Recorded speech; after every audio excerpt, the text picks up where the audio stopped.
Tu es merveilleux, notre Dieu. Merci, Seigneur Jésus. Merci pour ces instants. Le seul nom qui mérite d'être loué. Le seul nom qui mérite nos acclamations. Le seul nom qui mérite la louange et l'adoration, c'est le nom de Jésus. Merci à toi, Emmanuel. Je bénis ce moment, Dieu de grâce, toi qui as permis que ce moment puisse avoir lieu. Laisse que tout ce que tu as prévu pour ce matin soit notre partage. Parce que tout ce que tu as prévu pour tout un chacun de nous ce matin soit notre partage. Que ta parole nous transforme, que ta parole nous édifie, que ta parole nous impacte. Que le Saint-Esprit soit à l'œuvre. Au nom de Jésus. Amen. Vous pouvez vous rasseoir.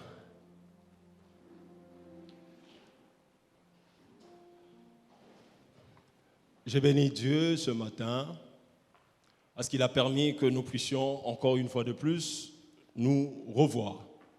Il y en a plusieurs qui ne sont pas en vie ce matin. Il y en a plusieurs qui ont vraiment besoin de ce souffle de vie que nous avons ce matin. Mais nous ne sommes pas plus spéciaux que eux. Mais ils n'en ont pas. Et nous qui sommes là, c'est une grâce, une faveur que Dieu nous a faite.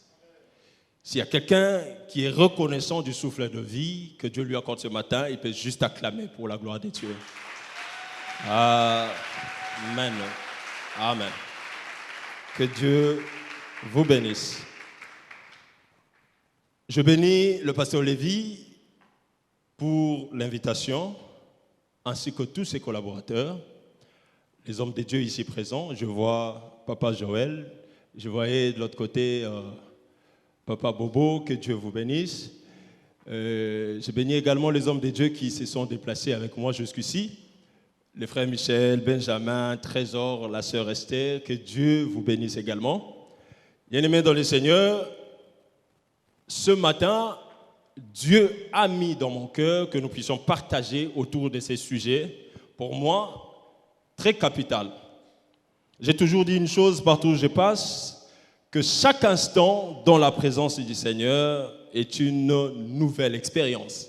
Pourquoi je l'ai dit? Parce que je suis toujours convaincu qu'à chaque instant, on s'approche de la présence de Dieu, il y a toujours quelque chose de nouveau. Amen.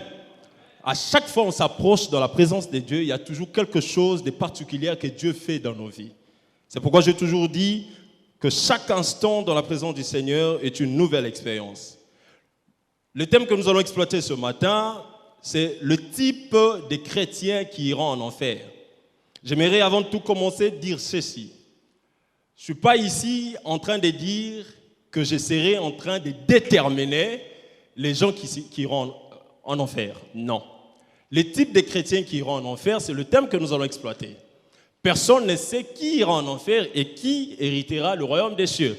Mais du moins, il y a des éléments dans la Bible qui nous font voir qu'il y a possibilité que certaines personnes, si elles meurent dans ces choses, dans ces éléments-là, dans cette vie-là, elles hériteront soit la vie éternelle, soit la mort éternelle. Dans mon introduction, j'ai dit ceci. Les chrétiens, sont-ils destinés à l'enfer? C'est la question, la plus grande question que beaucoup d'entre nous se posent. Est-ce que nous, chrétiens qui avons cru en Jésus, nous sommes destinés à l'enfer? N'est-ce pas, on nous dit qu'il faut croire en Jésus pour avoir la vie éternelle. C'est vrai, c'est pas faux. Mais comment est-ce qu'on peut être chrétien, encore une fois de plus, et puis aller en enfer? Nous allons voir ça. C'est la plus grande question que les chrétiens se posent. Mais dans l'écriture de Matthieu 25, 41, la Bible dit ceci.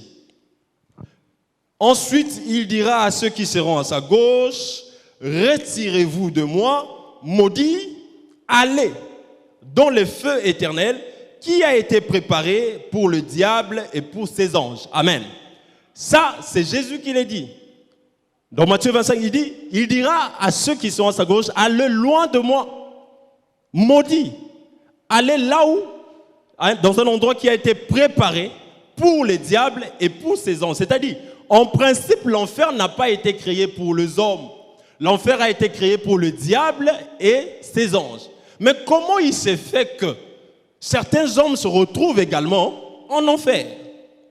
Louis II dit ceci: allez dans le feu éternel qui a été préparé pour les diables et pour ses anges. L'enfer existe-t-il vraiment? Récemment, j'étais au travail, j'ai eu une discussion avec mon chef. C'est un existentialiste, je ne sais pas, philosophe, qui lui nous disait ceci: l'enfer n'existe pas, ce ne sont que des chimères qui ont été inventées par les hommes pour faire peur à l'homme. C'est juste pour se consoler de la mort qu'on a inventé ces genres d'histoires. Il nous a dit que pour lui, l'enfer n'existait pas, le paradis n'existait pas, le ciel n'existait pas. Ce qui existe pour lui, c'est cette vie que nous avons sur la terre. J'étais en train de lui dire qu'il est inconcevable de dire que quelque chose n'existe pas si réellement cette chose-là n'existe pas. Si déjà d'emblée vous prétendez dire que la chose n'existe pas, c'est que cette chose existe bel et bien. Le chef nous a dit: non, moi je suis biologiste, je crois à la vie selon la photosynthèse, des histoires un peu comme ça. Mais nous croyons à ces choses parce que c'est la parole de Dieu. Quelqu'un dit Amen. Nous croyons à ce que la Bible dit parce que c'est la parole de Dieu. Et moi, j'aimerais nous préciser ce matin que réellement l'enfer existe. Si donc l'enfer existe, c'est que la vie éternelle également existe. On ne peut pas parler de l'enfer sans parler de la vie éternelle. On ne peut pas non plus parler de la vie éternelle sans parler de l'enfer. J'aimerais que tout un chacun de nous, nous puissions le savoir, que l'enfer est réel. Le vocable enfer est employé dans le langage courant comme synonyme de la géhenne, parce que la Bible n'emploie pas le mot enfer. La Bible emploie plutôt la géhenne, feu éternel, mort éternelle, quelque chose comme ça. Il représente les temps de feu, les lieux de tourment éternel. Comme je venais tantôt de le dire, si donc il y a un lieu de repos éternel, il y a un lieu de vie éternelle, c'est qu'il y a également un lieu de tourment éternel, il y a également un lieu de feu éternel, comme nous venons de le dire. À qui s'adresse réellement ce message? J'aimerais dire que ce message est adressé à tout enfant de Dieu. Ce matin, je suis venu parler aux chrétiens. Ce message est adressé à tout enfant de Dieu. Tout celui qui a reçu Jésus dans sa vie comme Seigneur et Sauveur. C'est à lui que ce message est adressé. Et l'objectif de ce message, c'est de nous interpeller, nous conscientiser et surtout nous dire ceci: il est possible de finir en enfer bien qu'on soit chrétien. C'est ça l'objectif de ce message. Nous interpeller, nous conscientiser sur notre éternité, mais surtout nous dire qu'il est possible de finir en enfer bien qu'on soit chrétien. Je vais lire Matthieu 7, 21 à 23. La Bible déclare ceci: pour entrer dans le royaume des cieux, il ne suffit pas de dire Seigneur, Seigneur. Il faut aussi faire la volonté de mon Père qui est dans les cieux. Quand je viendrai pour juger les gens, beaucoup me diront Seigneur, Seigneur, c'est en ton nom que nous avons parlé. C'est en ton nom que nous avons chassé les esprits mauvais. C'est en ton nom que nous avons fait de nombreux miracles. Alors je leur dirai: je ne vous ai jamais connus. Allez-vous-en loin de moi, vous qui faites le mal. Quelqu'un peut dire Amen à la parole de Dieu. Jésus parlant, il dit: lorsque je reviendrai, il dira quoi à tous ceux qui commettent le mal, à tous ceux qui vivent dans le mal, à tous ceux qu'il trouvera dans le mal, ou encore à tous ceux qui seront en train de pratiquer, de vivre dans le péché. Allez-y loin de moi, je ne vous ai pas connu. Non, il n'a pas dit je ne vous ai pas, j'aime bien le terme. Je ne vous ai jamais connu. Ce n'est pas tous ceux qui me disent Seigneur, Seigneur, qui entreront dans le royaume des cieux. Ce n'est pas tous ceux-là qui disent Jésus, Jésus, qui entreront dans le royaume des cieux. Seuls ceux-là qui font la volonté de mon Père qui est dans les cieux. Ce n'est pas parce que nous sommes tous réunis ici que tous nous allons entrer dans le royaume des cieux. Ça, c'est scandaleux de savoir qu'il y en a parmi nous qui pourront manquer le ciel. Ce n'est pas tous ceux-là qui disent Seigneur, Seigneur, qui seront avec Christ dans l'éternité. Amen. Ça me fait peur quand je lis cette écriture.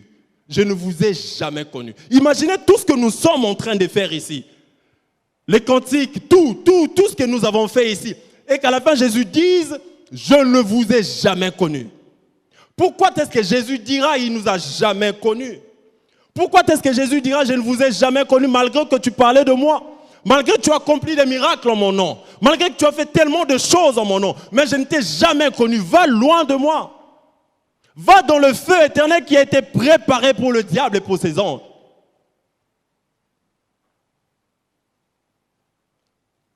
Bien-aimés dans le Seigneur, c'est pour ces choses que nous allons énumérer ici. Ces deux types.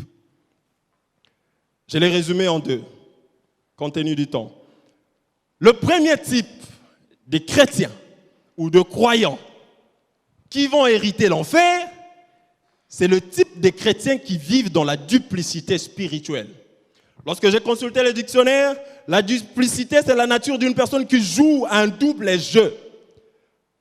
Les synonymes, nous avons hypocrite, l'ambiguïté, la dissimulation, la tromperie, l'imposture. Les gens qui vivent une double vie, qui sont conscients de la double vie qu'ils mènent. Les gens qui sont dans la dissimulation. J'ai vu ça dans Apocalypse 3, 14 à 16, où l'ange était en train de parler à Jean en lui disant, écris à l'ange, la Bible dit, écris à l'ange de l'église qui est à Laodicée. Voici le message de celui qui est vraiment le oui de Dieu. Il est le témoin fidèle qui dit la vérité. Il est à l'origine de tout ce que Dieu a créé. Je connais tout ce que tu fais. Tu n'es ni froid, ni brûlant. Si seulement tu pouvais être froid ou brûlant, mais comme tu es tiède, ni froid, ni brûlant, je vais te vomir de ma bouche. Amen. Cette écriture, quand j'ai consulté le dictionnaire biblique, je te vomirai de ma bouche nous renvoie à la réjection. Cet auteur a dit, vomir de la bouche nous renvoie à la réjection éternelle au jour du jugement. C'est-à-dire, les gens qui vivent dans la duplicité spirituelle, les chrétiens qui vivent dans l'ambiguïté, les chrétiens qui vivent dans la dissimulation, il y en a plusieurs aujourd'hui. Comment on est chrétien et à la fois on est occultiste? Comment on est chrétien et à la fois on est méchant? Comment on est chrétien et à la fois on est impudique? C'est ça la vie des croyants aujourd'hui. C'est ça la vie de ceux qui se disent enfants de Dieu aujourd'hui. Ils veulent à la fois rester enfants de Dieu, mais aussi à la fois être mauvais. Ils veulent à la fois rester chrétiens, mais aussi à la fois être mondains. La nature des enfants de Dieu aujourd'hui, cette caractérisation aujourd'hui, fait qu'en sorte, nous soyons ni chauds, ni froids. Et la Bible dit, si tu n'es ni chaud ni froid, je vais te vomir de ma bouche. Ça, c'est Dieu qui dit, je te vomirai de ma bouche. J'ai aimé la traduction de cet auteur quand il dit, c'est-à-dire, rejeter loin de Dieu éternellement au jour du jugement. Ceux qui sont chrétiens, mais qui à la fois marchent à l'encontre de la volonté de Dieu, ce sont ces genres de personnes, lors du jugement, ils hériteront l'enfer plutôt que la vie éternelle. La Bible dit, personne ne peut servir deux maîtres à la fois. Soit il servira l'un et il haïra l'autre. Bien-aimés dans le Seigneur, nous sommes aujourd'hui dans ça. Dans une réalité selon quoi les enfants de Dieu veulent servir deux maîtres à la fois. À la fois il est à l'église, à la fois il est dans le boîte de nuit. À la fois il est à l'église, à la fois il est dans les ambiances du monde. À la fois il est à l'église, à la fois il est dans le pique-nique nu. Bien-aimés frères et sœurs, ce sont ces choses aujourd'hui qui sont en train de caractériser les enfants de Dieu. Et lorsque Christ reviendra, il va encore trouver des modèles. La Bible dit, lorsque le Fils de l'homme reviendra, trouvera-t-il encore de la foi sur la terre? La foi, nous pouvons la manifester que par nos actes. Amen. Comment tu veux être enfant de Dieu et à la fois être enfant du diable? Comment tu veux à la fois vivre dans la lumière et vivre dans le ténèbre? Comment tu veux à la fois vivre en tant qu'une personne sainte et à la fois comme une personne pécheresse? Bien mes frères et sœurs, écoutez ce que l'apôtre Paul dit aux Corinthiens, 1 Corinthiens 10, 21. Vous ne pouvez pas boire à la fois à la coupe du Seigneur et à la coupe des esprits mauvais. Vous ne pouvez pas prendre part à la fois au repas du Seigneur et au repas des esprits mauvais. Combien aujourd'hui? J'aime bien emprunter. en tant qu'évangéliste, emprunter ces langages de l'apôtre Paul dans 1 Corinthiens chapitre 5, verset 1, où il dit « Nous entendons dire parmi vous qu'il y a une impudicité telle qu'elle ne se trouve même pas chez le païen. » Bien-aimés frères et sœurs, aujourd'hui nous entendons des choses sur les enfants de Dieu. Nous entendons dire que les enfants de Dieu sont dans l'occultisme. Nous entendons dire que les enfants de Dieu vivent dans l'impudicité. Nous entendons dire que les enfants de Dieu sont dans les divisions. Nous entendons dire que les enfants de Dieu veulent à la fois être dans la lumière et dans les ténèbres. Comment nous pouvons vivre comme ça? Amen. Est-ce qu'il est possible, en tant que des vrais enfants de Dieu, de demeurer à la fois dans la lumière et dans les ténèbres? Nous entendons des choses abominables au sujet des enfants de Dieu. Alors que la Bible dit que votre oui soit oui et que votre non soit non. Si donc vous ne pouvez dire oui à quelque chose, ni non à quelque chose, c'est que vous êtes tiède. Alors que nous venons de lire dans le livre de l'Apocalypse, la Bible dit, si tu es tiède, je te vomirai de ma bouche. Jésus dit que votre parole soit oui, oui, non, non. Nous ne pouvons pas transiger avec ces choses. Soit on est enfant de Dieu, soit nous ne le sommes pas. Comment nous pouvons être enfants de Dieu et à la fois nous sommes dans la haine? Comment nous pouvons être enfants de Dieu et à la fois nous sommes dans l'orgueil? Comment nous pouvons être à la fois enfants de Dieu et à la fois nous sommes dans le mal? Et nous avons du mal aujourd'hui à impacter parce que ces choses sont collées à nous. Partout où nous passons, on n'a presque plus de crédibilité parce que nous avons une mauvaise image. Je suis en train de parler de nous pour ne pas m'enlever là-dedans. Nous ne donnons presque plus du plaisir aux autres personnes de nous suivre. Permettez-moi de continuer. Josué 24, 24 dit ceci. Et si vous ne trouvez... Non, ce n'est pas 24, 24, ça doit être 24, 15. Josué. Et si vous ne trouvez pas bon de servir l'Éternel, choisissez aujourd'hui qui vous voulez servir. Ça, c'est scandaleux, hein? Bien-aimé, c'est le message que je t'apporte ce matin par rapport à ces premiers types de chrétiens. Soit tu veux servir l'Éternel, soit tu ne veux pas le servir. Choisissez aujourd'hui. Si vous ne voulez pas, vous ne trouvez pas bon de servir l'Éternel, choisissez qui vous voulez servir. Soit les dieux que servaient vos pères dans le désert, soit le véritable Dieu qui a créé les cieux et la terre. Bien mes frères et sœurs, soit on est en train de servir Dieu, soit on est en train de servir le monde. Soit on est réellement des chrétiens, soit on est des païens. On ne peut pas être les deux à la fois, chrétiens et païens. Amen. Ces choses que je suis en train de dire ici, je ne les invente pas. Ce sont des choses que nous vivons tous les jours ici. Des chrétiens qui veulent à la fois être païens et à la fois être chrétiens. Comment tu peux être frère en Christ, mais tu sors avec des femmes mariées? Comment tu peux être sœur en Christ et à la fois tu sors avec des hommes mariés? Sœur, frère, l'adultère. Les conséquences de l'adultère, c'est la mort. Amen. Ce n'est pas moi qui l'ai dit, c'est la Bible qui l'a dit. Les gens pensent que l'adultère, c'est celui qui est marié qui va à l'extérieur. Non, c'est lui qui vient sortir avec celui qui est également marié, commet également l'adultère. Comment est-ce que nous voulons à la fois être enfants de Dieu, mais à la fois nous sommes en train de s'entretuer? Combien de fois nous avons entendu dire qu'il y a aujourd'hui des chrétiens qui s'empoisonnent entre eux? Comment est-ce que le poison est arrivé parmi nous? Comment est-ce que les masses sont dans l'église? Comment est-ce que ces choses sont entrées parmi nous? Soit nous sommes enfants de Dieu, des gens de la lumière, soit nous ne les sommes pas. Qu'est-ce qui s'est fait qu'aujourd'hui, on puisse parler en mal de nous? Même presque plus de crédulité. Bien mes frères et sœurs, soit on est enfant de Dieu, soit on n'est pas. La Bible dit, choisissez aujourd'hui qui vous voulez servir. Soit vous servez les dieux véritables, soit vous ne les servez pas. Comment tu dis que tu crois en Jésus et à la fois tu as une poussière, tu t'es dit, c'est mon grand-père qui m'a donné. Le grand-père a dit, ce n'est pas de la sorcellerie. C'est juste une protection de la tradition. Comment tu peux à la fois mélanger la tradition et la protection divine? Amen.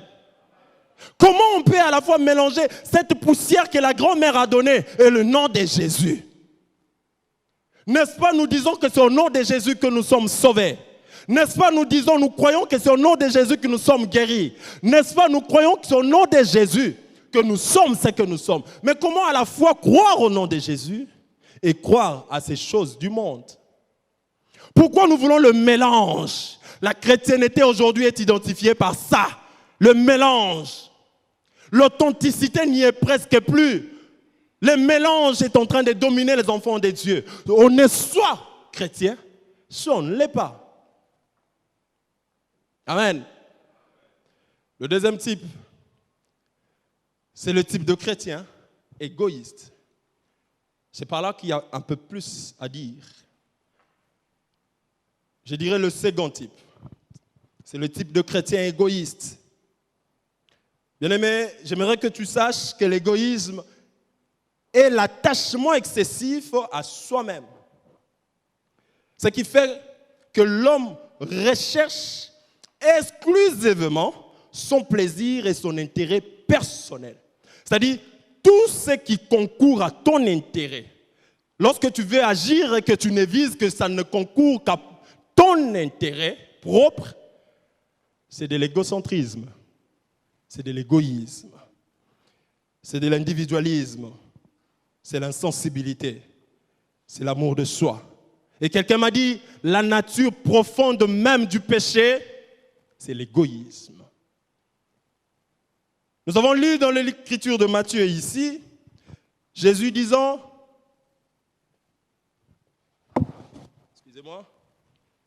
Jésus est en train de dire, je ne vous ai jamais connu. Nous allons voir ici, pour de simples choses, des choses que nous trouvons peut-être banales, et c'est pour ces choses-là que certaines personnes iront en enfer. Plus souvent, nous prions pour l'onction des guérisons miracles. Nous prions pour les prophétiques, nous prions pour la démonstration de la puissance. Nous prions pour l'élévation, le succès, le mariage. Pas mal ces choses. Nous devons le rechercher parce que c'est attaché à nous, à nos bénéfices en tant qu'enfants de Dieu. Plus souvent, nous ne recherchons que ces choses. Mais combien de fois nous avons recherché la libéralité? Combien de fois nous avons aussi prié, pleuré pour la libéralité? J'ai toujours parlé à quelqu'un, je lui dis, pour moi, le donner, c'est sans réfléchir. Lorsqu'il faut donner et que nous sommes à mesure de le faire, on ne réfléchit pas. Bien-aimés frères et sœurs, de plus en plus aujourd'hui, le vrai problème de croyants, de chrétiens, de l'Église, surtout au Congo, c'est l'égoïsme. Quand je dis égoïsme, c'est à plusieurs niveaux. Je ne suis pas ici en train de dire l'égoïsme dans le sens où je viens te demander 5 000 et tu ne m'en donnes pas. Non, c'est cette caractéristique comportementale qui est attachée à ton cœur, qui est ancrée en toi. Cette caractéristique qui t'empêche de faire du bien aux autres. Matthieu 25, 42, 45. En effet, j'ai eu faim. Amen. Ça, c'est Jésus qui parlait. Des choses simples et banales. Je le répète, des choses simples et banales. Mais c'est pour ces choses que certains chrétiens iront en enfer. En effet, j'ai eu faim et vous ne m'avez pas donné à manger. J'ai eu soif et vous ne m'avez pas donné à boire. J'étais un étranger et vous ne m'avez pas accueilli. J'étais nu et vous ne m'avez pas donné de vêtements. J'étais malade et en prison et vous ne m'avez pas visité. Alors eux aussi diront, ô roi, Seigneur, quand est-ce que nous t'avons vu? Tu avais donc faim et soif, tu étais un étranger, tu étais donc nu, malade ou en prison, et nous ne t'avons pas aidé. Quand donc? Et le roi leur répondra, je vous l'ai dit, c'est la vérité. Chaque fois que vous n'avez rien fait pour l'un de ces plus petits, vous n'avez rien fait pour moi non plus. Quelqu'un peut dire amen. Chaque fois, vous n'avez rien fait pour l'un de ces plus petits. Chaque fois, tu n'as pas agi alors que tu étais dans la possibilité d'agir envers cette personne qui était vraiment dans le besoin. Chaque fois, tu lui as fermé ton cœur. Chaque fois, tu n'as pas voulu donner, c'est à Dieu que tu ne l'as pas fait. Bien-aimés frères et sœurs, nous trouvons ça de fois banal, mais Jésus dit ici dans cette écriture, lorsque nous continuons à lire, c'est pour ces choses ici que Jésus dira à ceux-là, allez-y loin de moi. Loin de moi, je ne vous ai jamais connu. Combien de fois nous sommes limités que sous notre entourage, je ne peux faire du bien qu'à moi, je ne peux faire du bien qu'à ma femme, je ne peux faire du bien qu'à mes enfants, je ne peux faire du bien qu'à ma famille, donc je ne peux faire du bien qu'à mon assemblée. Bien-aimés frères et sœurs, c'est pour cette attitude que certains chrétiens iront en enfer. Parce qu'il ne suffit pas, comme venait de le dire Jésus, il ne suffit pas de dire que je suis chrétien, de crier Seigneur, Seigneur, Seigneur. Non, il suffit de faire la volonté de Dieu. Et la volonté de Dieu ici, c'est aussi la charité. Imagine que tu as ressuscité les morts. Imagine que tu as parlé en langue. Tu as prophétisé. Tu as fait descendre le feu du ciel sur la terre pendant que tu étais en vie. Et qu'au jour du jugement, l'on te dise, c'est simplement parce que tu es égoïste, tu étais égoïste et que tu ne peux pas hériter le royaume des cieux. Imagine ça un peu. Les chrétiens sont devenus tellement égoïstes. Je me souviens encore, lorsque j'étais petit, les mamans portaient des habits écrits Mouklis Toazali Mouinda. Bien mes frères et sœurs, Jacques dit que les œuvres plutôt, la preuve de la foi, c'est par les œuvres. J'aime quand il dit, montre-moi ta foi qui n'a pas d'œuvre et je te montrerai la mienne avec des œuvres.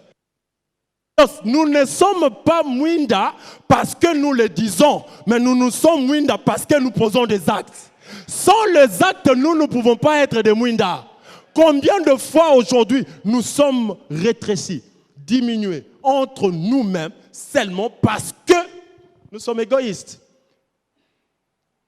L'égoïsme a dominé la pensée des enfants de Dieu, le cœur des enfants de Dieu aujourd'hui. Et j'aime l'apôtre Paul quand il dit, même si je parlais les langues des hommes, même quand je parlerai les langues des anges, même quand j'accomplirai des miracles, si je n'ai pas la charité, je ne suis rien. J'aime bien le dire en lingala, naza et l'autre côté. Bien mes frères et sœurs, tu peux parler en langue. Bien aimé, nous pouvons parler en langue, nous pouvons prophétiser, nous pouvons accomplir des miracles. Oui, c'est bien, mais si nous n'avons pas la charité, nous ne sommes de l'autre côté. Les chrétiens aujourd'hui sont caractérisés par ça. Ils sont caractérisés par ça, la haine. On ne peut pas parler de l'égoïsme sans parler de la haine. L'égoïsme, en fait, c'est la haine. On est devenu trop suspicieux plutôt que charitable. On est devenu trop spirituel face à la charité. Pourquoi face à la charité, on devient plus spirituel et non pas face à l'impudicité? Amen. Quand il faut commettre l'impudicité, on n'est pas spirituel. Mais quand il faut aider quelqu'un, avec colonine, avant d'agawapi, état d'âme n'est pas. Bien aimé, pourquoi on n'est pas spirituel face à l'impudicité?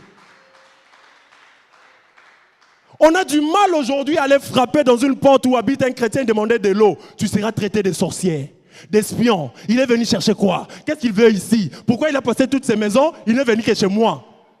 On se pose ces questions-là à chaque fois qu'il faut donner. Mais pourquoi on ne se pose pas non plus ces questions quand il faut recevoir? Nous aimons bien recevoir que de donner. Dis-toi aussi, pourquoi on peut s'acheter $1000? À mon IET, on peut s'acheter $1000. Non, là, il n'y a pas de spiritualité. La spiritualité, c'est seulement quand toi, tu dois donner. Mais quand on doit te donner, il n'y a pas de spiritualité. Alors, la Bible dit, il y a plus de joie à donner qu'à recevoir. On ne peut pas se sentir dans la joie que lorsque nous recevons, nous recevons, nous recevons. Tu vas donner quand? Moi, je me rappelle encore, je suis encore jeune, comprenez. Mais j'aime l'histoire. Cette époque où quelqu'un qui ne connaissait pas l'autre, mais il pouvait le prendre et l'amener dans sa maison. Prendre soin de lui, payer ses frais scolaires, payer ses frais académiques, jusqu'à l'envoyer en Europe. Mais il ne lui connaît même pas. Où sont parties ces choses? Ces choses qui nous authentifiaient sont allées où?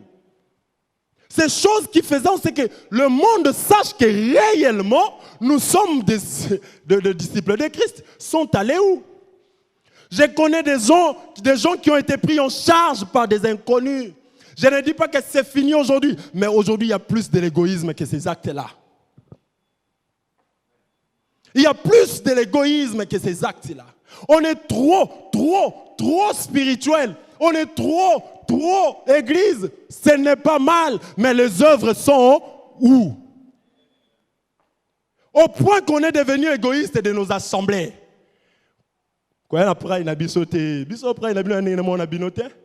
Frère, égoïste et église. Pasteur Nabiso a danger. Anemona pasteur Nabinoté. Oh! Pasteur Nabiso a kotoya, pasteur Neti a binoté. Frère, ce sont des choses qui ne caractérisent pas en tant que des enfants de Dieu, mais comme des gens du monde. Comme des gens du monde. Permettez-moi de dire ces choses en tant qu'évangéliste. Je dois les dire, ça doit toucher, frapper nos cœurs pour que ça nous interpelle, que nous avons perdu l'essentiel. J'aime Jésus quand il dit, de ces trois choses, la justice, la fidélité, la charité, c'est la charité qui domine. Tout ce que nous pouvons faire, si nous ne le faisons pas au nom de la charité, nous sommes nuls. Si la charité a disparu parmi nous, qu'est-ce que nous allons encore démontrer au monde? Pourquoi on ne veut plus nous respecter aujourd'hui? Pourquoi on n'a presque plus de la considération envers nous? Certains ont même honte de dire qu'ils sont chrétiens. Certains ont même honte de dire qu'ils sont enfants de Dieu. Pourquoi? Parce que ces actes ne démontrent pas qu'il est enfant de Dieu. Yona maya pamba olinga akope sabadute yope mon Christo. On est devenu trop spirituel et moi ça me fait peur. Nous sommes trop excessifs dans notre spiritualité. Alors que la Bible dit, la justice à l'excès n'est pas bon. Si nous prenons seulement le mot excès, c'est que l'excès n'est pas bon. On est devenu trop excessif dans notre spiritualité. On n'a presque plus envie de poser des actes d'amour parce qu'on est trop spirituel. On ne veut pas habiter avec des gens dans nos maisons. Pire encore, même nos parents. Parce qu'on est spirituel et que nos parents sont des païens. Parce qu'on est spirituel que nous avons des frères qui sont païens. Est-ce que la charité, les gestes d'amour ont besoin que les autres soient comme vous pour que vous puissiez poser ces actes? La Bible dit ceci. Si vous ne faites du bien qu'à ceux qui sont avec vous, les païens aussi font pareil. C'est que nous ne sommes pas différents des païens. La charité doit aller au-delà des frontières. Il est aujourd'hui constaté que ces gens qui font du bien mais qui ne sont pas chrétiens continuent à mieux prospérer que le chrétien qui pense être des enfants de Dieu. Pourquoi? Ils savent donner. Ils savent donner. Ces gens-là donnent. Aujourd'hui, lorsqu'on donne, il faut que les autres sachent. Vous ne savez pas qu'il est dit lorsque la main gauche droite donne que la main gauche ne sache pas. Nous voulons poser des actes non pas avec amour, mais avec orgueil. Pourquoi? Pour que l'honneur nous revienne. C'est l'égoïsme. Lorsque nous posons un acte, c'est pour que ça ne puisse que tourner autour de soi. C'est de l'égoïsme, frère. C'est de l'égoïsme. Si nous n'allons pas revenir à ces choses essentielles de l'autre fois, je préfère mieux cette église-là que celle d'aujourd'hui. Celle d'aujourd'hui, elle est remplie du modernisme. Et parce que le modernisme nous a tellement dominés, nous avons perdu l'essentiel. Je préfère cette église-là d'il y a 30 ans passés. Cette église-là, on n'avait pas besoin de se soupçonner. Cette église-là, on n'avait pas besoin d'aller raconter le péché de l'autre chez les gens. Où est cette église-là? Nous l'avons perdue parce qu'on est trop francophone, trop anglophone. Ces choses essentielles qui font que nous soyons enfants de Dieu n'ont pas besoin de la modernité. Parce qu'elles demeurent authentiques en soi. Pourquoi la modernité nous a fait perdre l'essentiel? Parce qu'on est trop francophone que ceux-là qui sont... Non, bien mes frères et sœurs, je ne suis pas en train d'inventer des choses. Ce sont des choses que nous vivons chaque jour. Ce sont des choses que nous vivons chaque jour. Quand est-ce que nous allons prendre conscience que nous sommes allés au-delà, que nous avons perdu l'essentiel? Quand est-ce que nous allons prendre conscience que nous devons retourner à ces choses? Où sont parties ces mamans? Quand tu te présentes chez elles, elles te servent à manger et à boire comme si tu étais son enfant. Je ne peux faire ça qu'aux frères et sœurs de mon église. Je ne peux faire ça qu'à mes propres enfants. Je ne vous connais pas. Mais tu es Maman Mukristo. Mais tu es Maman Mukristo. L'important n'est pas de se promener avec ces noms-là comme un cachet. Chrétien, chrétien, chrétien, chrétien, chrétien. Non, mais l'important c'est de poser des actes qui prouvent que réellement nous sommes des chrétiens. Je t'en ai prêché quelque part, je leur ai dit ceci. Si nous allons retourner à ces choses que nous avons perdues, nous allons aussi retrouver cette authenticité que nous avons perdue. Cette authenticité qui faisait que je suis ici, mais je vois des choses qui sont là-bas, derrière. Ce n'est pas la sorcellerie. Je suis dans cette parcelle, mais le magicien qui est de l'autre côté, il vient parce qu'il se sent mal. Mais du fait que nous sommes remplis de choses qui nous ont caractérisés dans le mal, que cette authenticité, nous l'avons presque perdue. Nous l'avons presque perdue. Bien-aimés frères et sœurs, nous devons retourner à ces choses. Voici ce que dit 1 Jean 3, 17 à 18. Voici un exemple. Quelqu'un est riche. Il voit un frère ou une sœur qui est dans le besoin et il ferme son cœur. Est-ce qu'on peut dire qu'il aime Dieu? Mes enfants, n'aimons pas avec des paroles et avec de beaux discours, mais avec des actes. Ces actes montrent que notre amour est vrai. Quelqu'un peut acclamer pour la gloire du Seigneur. Amen. N'aimons pas en parole ou avec des beaux discours, mais aimons avec des actes.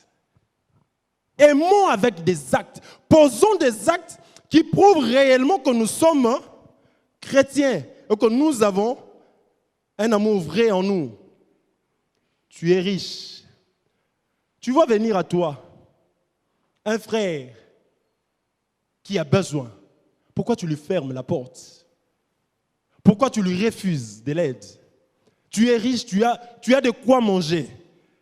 Cet orphelin qui a faim, pourquoi tu lui dis? Il faut connaître son état d'âme. Tu as de quoi te vêtir, pourquoi ne pas donner aux autres qui sont nus? Tu as où dormir, pourquoi ne pas aussi dormir à quelqu'un qui n'a pas d'endroit où dormir? Ce sont ces actes-là qui prouveront réellement que nous sommes enfants de Dieu.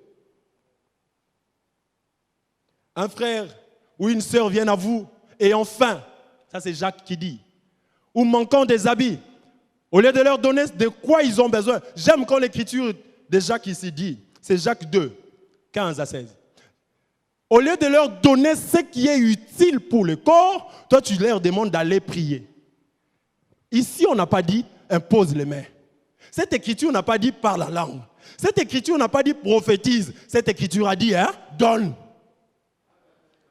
Parce qu'il est précisé dans Louis II, ce qui est utile pour le corps, on n'a pas dit utile pour l'esprit. Ce qui est utile pour l'esprit, c'est cette parole. Mais lorsque je suis nu, donne-moi des habits. Lorsque j'ai faim, donne-moi le foufou. Lorsque j'ai besoin d'argent, donne-moi de l'argent. Parce que la Bible dit ce qui est utile pour le corps. J'aime la précision de la Bible. Si c'était pour l'esprit, la Bible allait dire l'esprit. La Bible dit ce qui est nécessaire pour le corps. Frère, ceux qui m'ont caté, rappelez à l'artère, 12 heures. Frère, toquez Pélissa. Yaba Antoma, Yaba Sakoli. Tu penses que la famille va partir? Il faut donner le foufou. Et après, Yaba Antoma, Yaba Sakoli. Est-ce que quelqu'un peut acclamer le Seigneur avec moi? Amen. Voici la conclusion. Nous sommes dans Apocalypse chapitre 2, versets 2 à 5. La Bible dit ceci. Je connais tout ce que tu fais. Je connais tes efforts et ta patience. Ça, c'est bien. Je le sais. Oui. Tu ne peux pas supporter les gens mauvais. Ok. C'est ce que nous disons. Ah, Zamtumabe. Ah, Zoté Amaramalukuta. Et ce sont des hérésies. La Bible, Dieu dit, je connais ça. Certains disent qu'ils sont apôtres, mais ils ne le sont pas. Nous le disons. Ah, Biloniate Yagana. Nous le disons. Tu as vu ce qu'ils valent. Tu as compris qu'ils mentaient. Tu restes patient. Tu as souffert à cause de moi et tu n'as pas été découragé. Mais j'ai un reproche à te faire. J'ai un reproche à te faire. Tu ne m'aimes plus comme au début. Souviens-toi, tu avais bien commencé et puis tu es tombé. Change ta vie et agis comme tu agissais au début. Si tu ne changes pas, je vais m'approcher de toi et je vais enlever ta lampe de sa place. Amen. Ça, c'est une chance que Dieu vient nous accorder à tout un chacun ce matin. D'après ce que nous venons d'écouter, bien-aimés frères et sœurs, si tu t'es retrouvé quelque part, c'est une chance de réparer avec Dieu. Souviens-toi, quand tu venais d'être baptisé, combien est-ce que tu étais spirituel? Combien est-ce que tu ne pouvais pas mentir? Combien est-ce que tu ne pouvais pas commettre le péché sans pleurer? Souviens-toi comment est-ce que tu pleurais lorsqu'on prêchait la repentance. Ces choses du début, ces choses qui caractérisaient ta conversion. Souviens-toi de ces choses. Dieu dit, je sais. Je connais ton parcours. C'est que j'ai contre toi. Tu ne m'aimes plus comme au début. Et nous venons de lire ici. Jésus dit, ceux-là qui font la volonté de mon Père, ce sont ceux-là qui seront au ciel. Lorsque tu fais la volonté de Dieu, c'est en ces moments-là que tu prouves que tu aimes Dieu. Lorsque tu fais la volonté de Dieu, c'est en ces moments-là que tu démontres à Dieu combien est-ce que tu l'aimes. Bien-aimé dans le Seigneur, souviens-toi d'où tu es tombé et relève-toi. Ces choses que tu as perdues, nous avons la possibilité de le retrouver ce matin. Est-ce que quelqu'un peut se lever là où il est? Ces choses que nous avons perdues à cause de la modernité, ces choses que nous avons abandonnées à cause de la luxure, ces choses que nous avons délaissées, nous avons mis de côté à cause de ce que nous sommes devenus au XXIe siècle. Bien-aimés frères et sœurs, par cette écriture, il y a possibilité. Il y a possibilité de réparer avec Dieu. La Bible dit, ce que j'ai contre toi, c'est que tu ne m'aimes plus comme au début. Regarde où tu es tombé. Est-ce que tu as vécu à la fois en tant qu'enfant de Dieu et enfant du monde? Est-ce que tu as vécu à la fois dans la duplicité? Est-ce que tu es devenu égoïste avec le temps? Bien-aimés frères et sœurs, dis au Seigneur, Seigneur, après avoir écouté ta parole ce matin, je viens pour que tu me restaures. Alléluia. Restaure-moi. Restaure, Seigneur. Restaure, Seigneur. Nous avons besoin de ta restauration. Nous avons besoin de redevenir ces enfants de Dieu d'autrefois, tels que tu nous avais appelés. Nous avons besoin de redevenir aussi authentiques, tels que nous l'étions au début de notre conversion. Seigneur, nous ne voulons plus vivre dans la duplicité spirituelle, dans l'hypocrisie, dans la dissimulation de nos fautes. Mais nous voulons être réellement des enfants de Dieu. Nous voulons réellement vivre comme tu le veux. Enlève en tout un chacun de nous l'égoïsme, ces comportements qui nous empêchent de prouver réellement que nous sommes des enfants de Dieu. Merveilleux Jésus. Amen. Amen. Nous pouvons acclamer pour le Seigneur. Que Dieu nous bénisse.